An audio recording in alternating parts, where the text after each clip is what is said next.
I was the vicious fake heiress raised in a wealthy family. After I died, my childhood sweetheart released explicit photos of me, calling me nothing but a slut who seduced men, just a cheap, second-hand item. The internet found my home address and cheered at my death. My parents, afraid of the bad luck I brought, burned our entire villa overnight and even fed my ashes to the dogs. Everyone said I deserved it, until the day the real heiress and my childhood sweetheart livestreamed their grand wedding. They received a wedding gift from me. Chapter 1. Victoria and Leo's grand wedding was packed with guests. Below the stage, my parents were dabbing at their tears, quietly sobbing.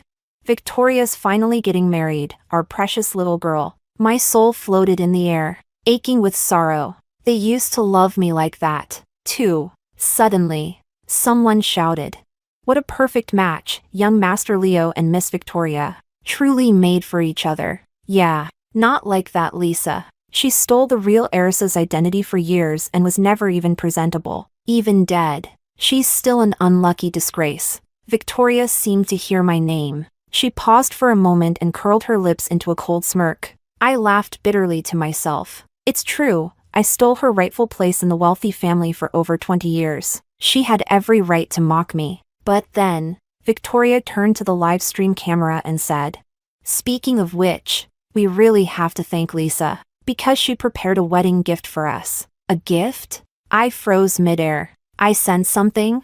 How could I not know?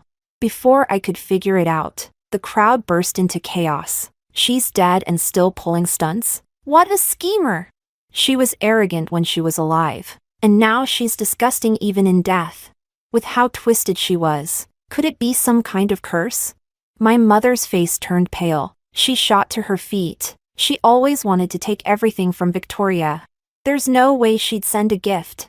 Throw it away right now. That kind of bad omen shouldn't taint Victoria's wedding.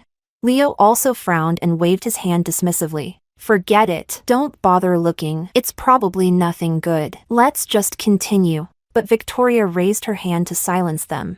Oh, I actually want to see what she sent. My parents tried to stop her, but Victoria had already opened the box. Inside was a thick diary. I recognized it immediately. It was mine. But hadn't my parents burned all my belongings? How did it end up here? Before I could think further, Victoria picked up the diary and began to read. February 1st, 2024. The real daughter of this family, Victoria, came home today. She was dark-skinned, skinny, and looked so timid. Mom and Dad said she had suffered a lot outside, and that I should always give way to her from now on. As soon as she finished reading, a video appeared on the big screen. It was Victoria, wearing a faded checkered shirt and old jeans. I remembered now. I'd secretly taken that photo from the corner of the room. Her hair was dry and frizzy, her eyes hollow. She was nothing like the glamorous woman she was today. Leo's face darkened. He yanked off his tie and snapped. "Turn it off! Who gave permission to show that?" "That was the past. Victoria's not like that anymore." "Exactly!" Someone in the crowd chimed in. Lisa was such a snake, she even kept such ugly photos. She must have hated Victoria from the first day. No wonder she did so many horrible things later. She had it planned from the start. Upon hearing that, my parents were even more furious. If only we had known how venomous she was, we should have gotten rid of her that very day. Chapter 2. I heard every word, and my emotions were all over the place. So just a single photo was enough to make everyone curse me like that? Victoria hesitated a bit, then continued reading. But she didn't seem to hate me that much. She wiped the sweat from her palms and reached out to me, but I rejected her. She froze and quietly asked if I didn't like her. Just as I was about to respond, my parents' voices exploded beside my ears. Mom said, "Victoria just came home. Can't you put away your spoiled princess attitude for once?" Dad said, "Do you even know what kind of life Victoria has had these past 20 years? If it weren't for that baby mix-up, it would have been you suffering out there." I was stunned. Just the night before, they told me that even if Victoria came back, they would always treat me as their own daughter. And now, simply because I didn't hold her hand, they finally revealed how they truly felt. But I only hesitated because I saw the calluses on her hand. I was worried she'd feel self-conscious. Victoria paused while reading this, her gaze flickering. She bit her lower lip unconsciously. My mom suddenly raised her head and snapped. Yes. I said those things. But later. She went too far. If she really cared about Victoria, then why didn't she explain herself back then? She's just making excuses now that she's dead. My dad hugged her and muttered. Forget it, she's gone. That's punishment enough. Leo frowned and cut in. Clearly, she just didn't want to accept Victoria back. She was afraid her own position would be threatened. Victoria smiled faintly and said nothing. Then she turned to the next page. March 15th, 2024. The page included a photo of Leo kneeling down to tie my shoelaces. Today, Leo came to see me. The first thing he said was that he wanted to call off our engagement. He said now that the real heiress had returned. There was no way their family would let him marry a fake like me. But hadn't he once said he wanted to marry me because he loved me? We'd known each other for over 20 years. Did that mean nothing compared to one truth and one lie? How could he change so completely just because Victoria returned? I didn't even think. I just ran out after him, wanting to ask him why. That's when I heard him on the phone with a friend. Lisa? She's a fraud who actually thought she was someone important. She was just for fun. If we're talking about marriage, it has to be with the real heiress. I didn't know what his friend said in return, but Leo laughed loudly. Right? Such a waste. I dated her for 5 years, treated her so well, and she wouldn't even let me touch her, acting like some unattainable ice queen. But Victoria, she looks a lot easier to get. That's when I realized all his affection had been a lie. I was really heartbroken. I'd even considered telling my parents, but every time I brought up Leo, they assumed I was trying to compete with Victoria again. They never gave me a chance to speak. But what about Victoria? How could I just stand by and let her marry a man like that? Still, would she even believe me? Victoria paused while reading, then instinctively glanced at Leo. He swallowed hard, then protested. She must have been jealous that you were going to marry me. She made all that up. Leo's parents shot to their feet and roared. And what about how she drugged our son to sleep with him? If our Leo really said those things, then what do you call what Lisa did? Trying to climb into our son's bed with drugs? The guests began whispering. Yeah, I remember that, on Victoria's birthday. Lisa slipped something into Leo's drink. The next day she even had the audacity to demand that he marry her. No way she can clear her name now. Victoria nodded slowly. Exactly. So, why would she do something like that?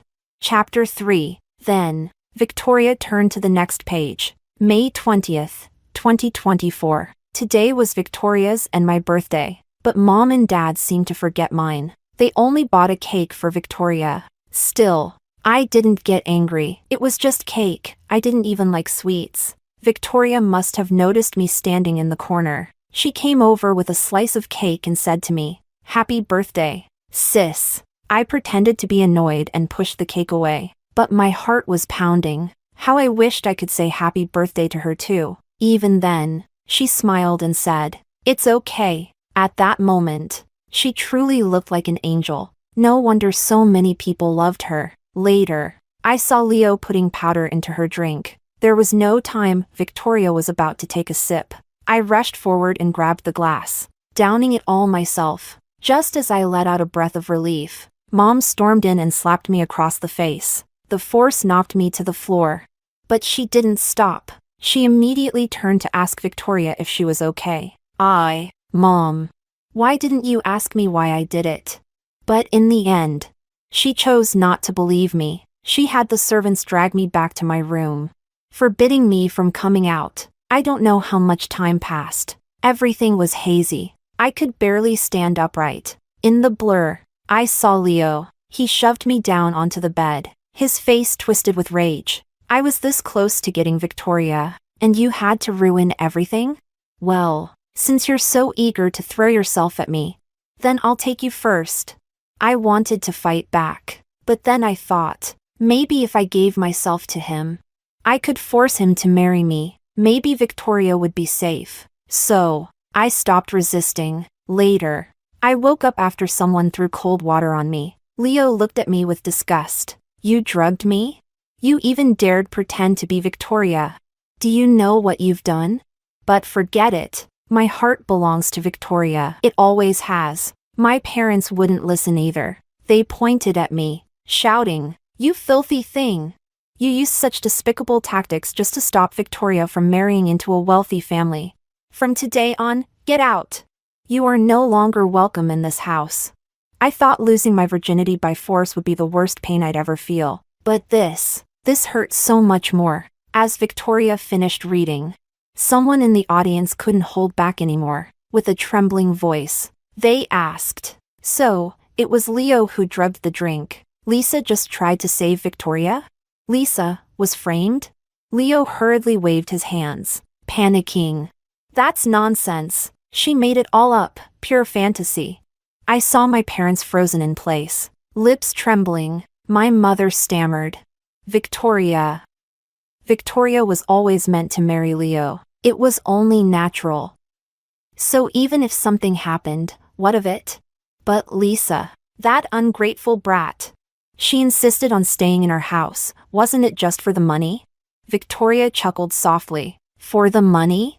Then she flipped to the next page. I didn't even have time to feel wronged. I dropped to my knees and begged them not to send me back. There was only an old grandpa in that home, over 80 years old. He couldn't even afford to buy Victoria a proper dress. What could he possibly give me?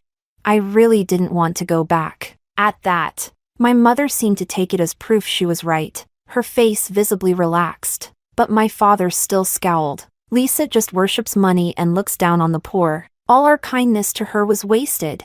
Comments from the live stream poured in. Even if her grandpa's poor, he's still your real family. Calling her ungrateful is right. You despise your own family? That life was yours to begin with. Victoria's grip on the diary tightened slightly. Then why was she so desperate for money? Let's keep reading. August 9th, 2024. I can't take it anymore. I asked Mom and Dad for 20,000 yuan. Mom looked at me in disgust and asked where all my pocket money had gone. I told her the truth. I gave it to Grandpa. She just laughed coldly. Stop pretending. You didn't even want to go back. You expect me to believe you sent him money? Unlike you, my Victoria always worries about him. She's been helping him quietly. What? Now you want credit for that too? That moment, I realized no matter what I said, Mom would never believe me again. But when did things start going so wrong between us? I didn't know. All I knew was, I didn't have much time left. If it weren't for the cancer pain, I wouldn't have even asked for the money. I just didn't want Grandpa to ever find out about me. Victoria once said he was very kind. If he knew, maybe he'd use everything he had to try and save me. But I didn't want that. He was already old. Already so tired. Forget it. I won't ask again. Someone in the crowd finally realized what was being read. Wait, are you saying Lisa had cancer? She didn't go back because she didn't want to burden her grandpa? The live stream chat exploded, and for the first time, some began to defend me. Seeing this, my mom clutched her chest and stood up shakily. She did say she wasn't feeling well, but Leo's parents were already impatient. Enough! Today is Leo and Victoria's wedding. Why are we talking about a dead girl? Leo tried to grab Victoria's hand to stop her, but she pulled away. Her eyes were red as she looked at my mother. A trace of mockery in her tone. Don't you want to know what she went through in the end? What turned her into that person? My mom, holding back tears, sank weakly into her seat. What difference does it make? She was still. Victoria took a deep breath. Then let's continue. Let's see what really happened to Lisa. Chapter 4. Victoria turned another page. October 15th, 2024. Today a friend called and said, "We haven't seen each other in forever, let's catch up." I lied and said I'd been busy lately, but that wasn't true. I just didn't dare to go. Today, I saw the doctor again, my hair's falling out even more. When I looked in the mirror, my face looked swollen. Maybe it's because I'm too thin? I didn't want to think about it. Suddenly, I remembered something Mom once said. Don't get too skinny, I'll worry. But now, It felt like I didn't exist in her eyes anymore. Luckily, not everyone in the house stopped loving me. The nanny who had looked after me for over 20 years. She noticed something was wrong. She said, "You should talk to Madam. She used to love you so much. There's no way she'd ignore you now." And I believed her. But when I walked in, I found my parents helping Victoria choose a wedding dress. Mom was smiling warmly, pointing to a crystal-encrusted gown. "This one's only 3 million yuan, but the design is lovely. You'll look like a princess." Dad nodded beside her. "Your dowry should be generous. Let's transfer Lisa's company and villa to your name. It'll look better to Leo's family too." I stood frozen at the door. It felt like my heart had been crushed. Even breathing hurt. Honestly, I was shocked. They refused to give me 20,000. But one of Victoria's wedding dresses cost 3 million. But what right did I have to be upset? All of this, it was supposed to belong to Victoria. Mom finally noticed me standing there. The warmth on her face vanished. She just snapped. "What are you here to cause trouble for now?" I opened my mouth, but my throat felt like it was blocked with stones. I'm sick. It might be serious." Dad waved impatiently. "If you're sick, go to the hospital. Why tell us?" I froze, then made my decision. If they didn't care, what was the point of telling them I had cancer? I said that I was willing to give part of my company and villa to Victoria, but not all. I thought, at least I could sell off some assets and leave most of the money to Grandpa. And with what's left, I could die with a little dignity. But my parents refused. For the first time in 20 years, I saw Dad's face turn red with rage. He roared, "You dare set conditions? Letting you live with us for 2 decades was the biggest favor of your life." Mom was even harsher. "Lisa, those things always belong to Victoria. You're not getting a single cent." So that was it. The moment they knew we shared no blood, everything stopped belonging to me, even their love. Victoria's voice was soft, but it hit like a bomb in the crowd. Someone in the audience couldn't take it anymore and shouted, "Even if she's not the real daughter, she was switched at birth. How is that her fault? She grew up with you for so many years. And now you treat her like a dog you can toss out? And even steal what little she had left?" The live stream comments went quiet, then erupted. "Wait, so Lisa did have cancer, and no one in the family knew? My God, she stayed not because she was greedy, but because she didn't want her grandpa to worry. Where are all the people who cursed her before? Come out and apologize." I just want to ask, do Lisa's adoptive parents feel ashamed yet? Dad's face turned dark as coal, but he said nothing. Mom covered her mouth and cried nonstop. By now, the entire wedding scene was in chaos. Victoria glanced coldly at her parents sitting below the stage. "So you mean to tell me the nanny could see something was wrong, but as her parents, you couldn't?" Chapter 5. Mom lowered her head in shame. I couldn't help but wonder the same. Why hadn't she noticed? Someone from Leo's family snapped, pointing at Victoria on stage. "Are you getting married or not? If not, we're calling it off." But Victoria didn't flinch. She chuckled coldly. "You won't even let me finish reading a wedding gift list. And I'm supposed to believe I'll have a good life after marrying into your family?" That set Mom off too. "If your family doesn't want to marry Victoria, fine. We don't care either. No wedding. And we'll see if your investors still want in." That one sentence shut Leo's parents up instantly. That's Victoria. How lucky she is to be truly loved by Mom. Leo panicked. She didn't want to say it herself. That means she gave up on her own. Victoria sneered and turned another page. "Oh really? Then let's see exactly what she gave up." December 24th, 2024. It was Christmas Eve. That morning, a crowd had suddenly gathered outside our house. Some held signs, some had cameras, all shouting, "Lisa deserves to die." Victoria rushed over and tried to get me back inside, but Mom dragged me out instead. "This is all your fault. Being a slut. You've ruined our family's reputation." That's when I learned Leo had secretly taken photos that night and posted them online. I didn't understand why he did it, nor why Mom refused to believe me. I let out a bitter laugh. That afternoon, I returned everything Victoria had ever given me. I said I was moving out, My parents didn't even glance at me. As I stepped out the door, Mom suddenly called after me. My heart skipped. Was she finally going to show a bit of regret?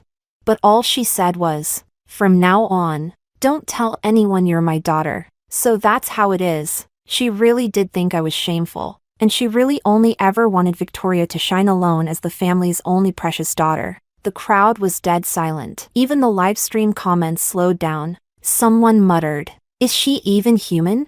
Victoria ignored the noise and kept reading with her head down. After I left home, I felt sick. I ended up kneeling by the roadside, vomiting everything in my stomach. I went to the hospital. I asked the doctor if I stopped treatment, how long would I have? He said, 2 months. That's good. I thought, at least I'd make it to New Year's if I was lucky. Maybe even the spring festival. Hearing that, Dad stood up abruptly. That's impossible.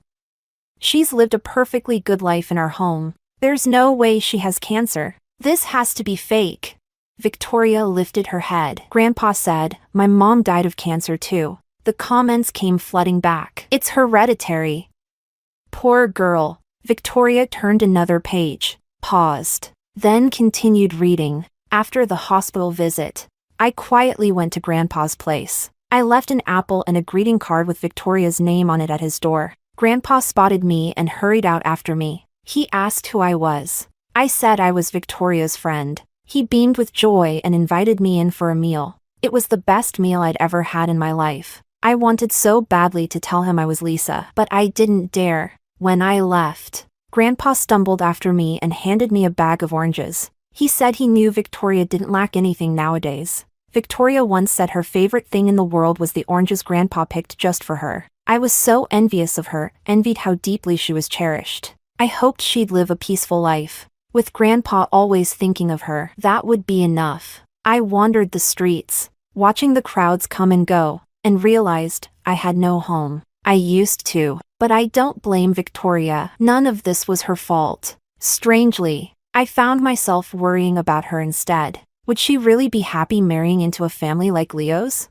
By the time Victoria read that part, her voice had begun to tremble. Chapter 6. Leo's face turned pale. Suddenly, he lunged forward, snatching the diary from Victoria's hands and slamming it to the ground. "Enough!" he shouted. "Stop reading. This engagement benefits both families. There's no need to let her ramble on like this." Victoria took a deep breath, forcing herself to stay calm. She bent down, picked up the diary with care, gently brushing the dust from the cover as if it were a priceless treasure. Looking straight at Leo, her lips curled into a mocking smile. "Leo, why are you so afraid of what comes next? Is it because the next page says something you don't want people to know?" I froze. How did she know what was written next? Why was she doing this? I thought she hated me too. Leo tried to stop her again, but voices rose from the audience. "Let her finish it. Lisa's dead. She deserves her truth." I floated to Victoria's side and whispered, "Victoria, read it." She couldn't hear me, but her hands turned the page anyway. December 31st, 2024, 7 p.m. I saw Leo at a bar next to the hospital. Everyone turned to stare at Leo. That was the night of their engagement party, wasn't it? Next second, the screen behind them lit up with footage. Leo, arms around a group of heavily made-up women. Gasps exploded across the room. Wow, it is Leo! Is he even taking this engagement seriously? Flirting with women on the night of your own engagement? That's low, even for him. Leo's parents were furious, but still tried to defend him. Our son was just excited. He went out to relax. That's all. He's young. They didn't even finish before being drowned out by louder boos. Victoria ignored them completely and continued reading. Today was supposed to be Victoria and Leo's engagement day, but there he was at a bar, arms draped over flashy women. I was so angry, I confronted him. He shoved me hard, and I hit the floor. My wig fell off, revealing my bare, bald scalp. Panicked, I tried to get up, but he stomped down on my back. His voice was full of disgust. "So this is why you never let me touch you? Because you're bald?"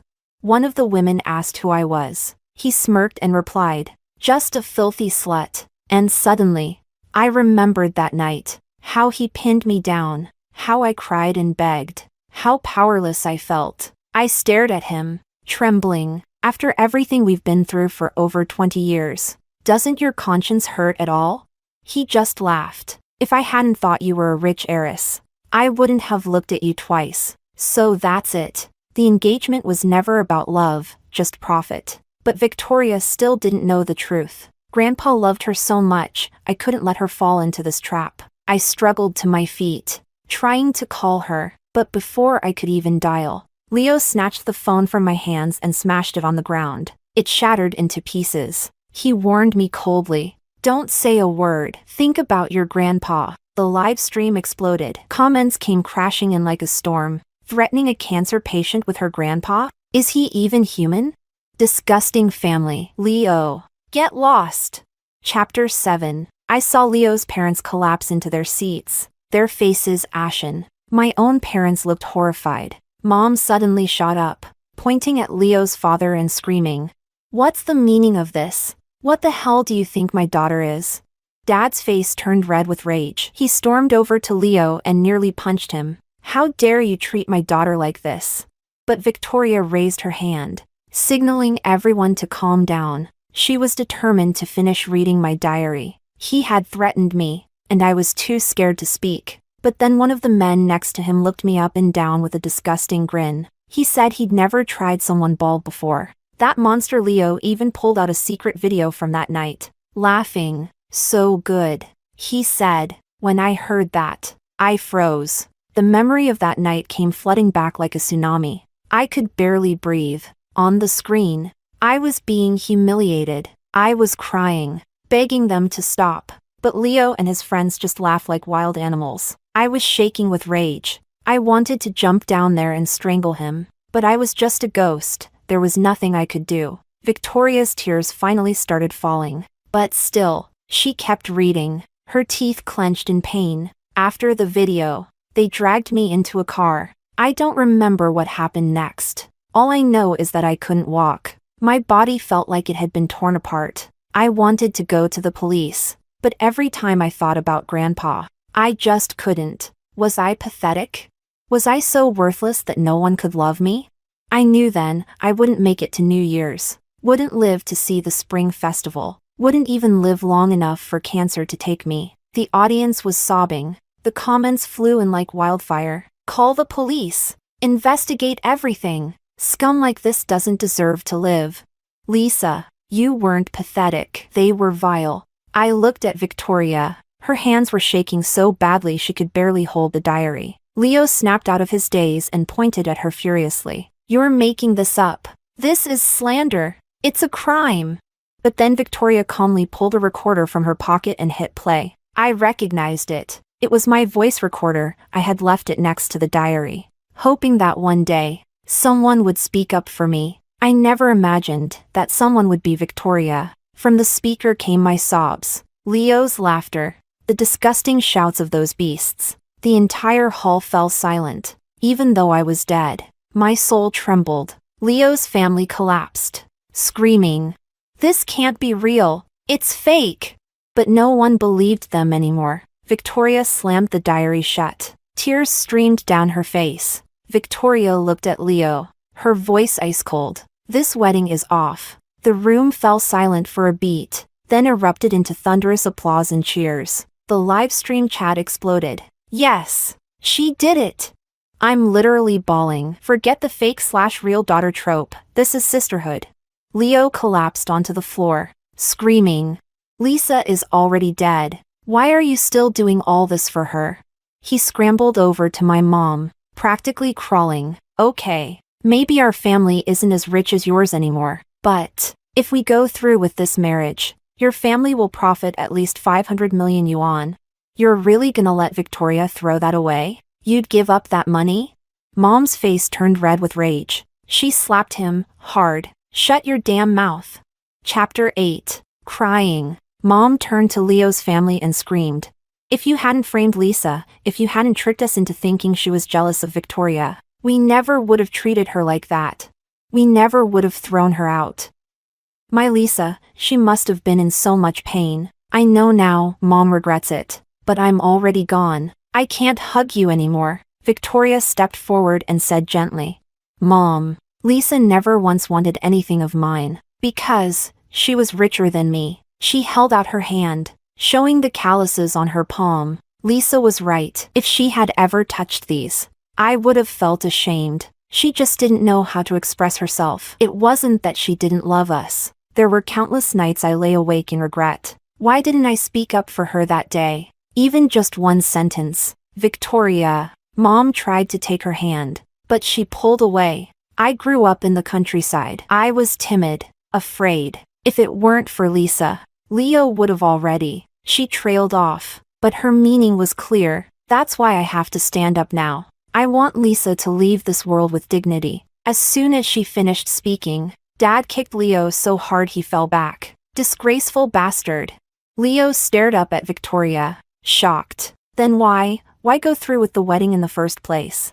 Victoria turned toward the livestream camera in the distance and smiled. Because if I didn't, the whole country wouldn't get to see the monster behind your charming mask. The comments went wild. Boycott Leo's family. Expose him. Shut him down.